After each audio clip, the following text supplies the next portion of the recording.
Përfundon punimet Asambleja e dytë e SEPKAS nën presidencën e Policisë së Shtetit Shqiptar.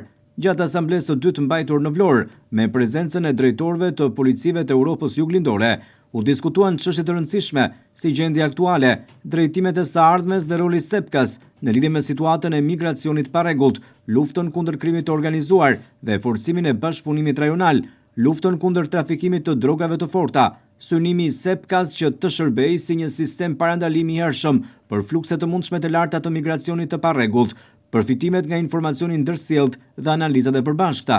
Drejtori i përgjithshëm i Policisë së Shtetit, Ilir Proda, falenderoi të pranishmit për pjesëmarrjen dhe kontributin e tyre gjatë këtij viti të presidencës së Policisë së Shtetit Shqiptar, ndërsa foli edhe për rëndësinë që ka qyteti i Vlorës. Pjesëmarrës, zonja dhe zotërinj. Shinderi veçantë për mua që në cilësinë e presidentit të radhës së SEPKAS të hap sot punimet e këtij takimi të rëndësishëm rajonal në qytetin e bukur të Vlorës. Padyshim jo pa qëllim kemi zgjedhur qytetin e Vlorës për ta zhvilluar këtë takim. Vlora është qytet shumë i rëndësishëm për Shqipërinë, pasi në këtë qytet në vitin 1912 pavarësia e shtetit shqiptar mori jetë. Gjithashtu, po në këtë qytet është nënshkruar dekreti nga qeveria e kohës për themelimin e policisë shqiptare.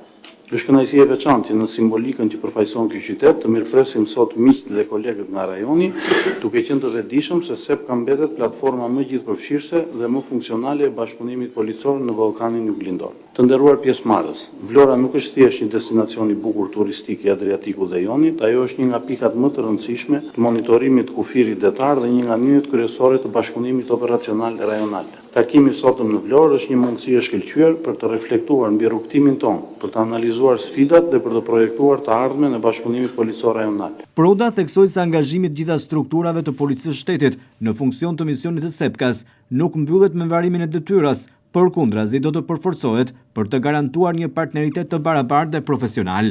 Nëpërmjet këtij forumi, policitë tona flasin me një gjuhë të përbashkët, mendojnë në mënyrë të sinkronizuar dhe veprojnë me objektiva të qarta dhe të përbashkët.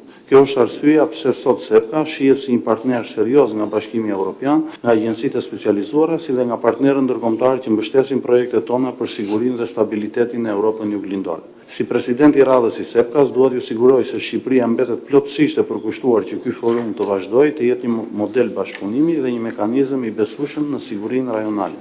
Krerët e policive të Europës Juglindore u dakordsuan mbi rolin dhe rëndësinë e konsoliduar që tashmë SEPKA ka kundër krimit të organizuar dhe shtrirjen ndërkombëtare. Ata shprehën angazhimin e tyre maksimal për të kontribuar që ky rol të rritet dhe SEPKA të arrijë rezultatet edhe më impaktuese në betejën kundër trafikimit të lëndëve narkotike dhe emigrimit të kundërlishëm.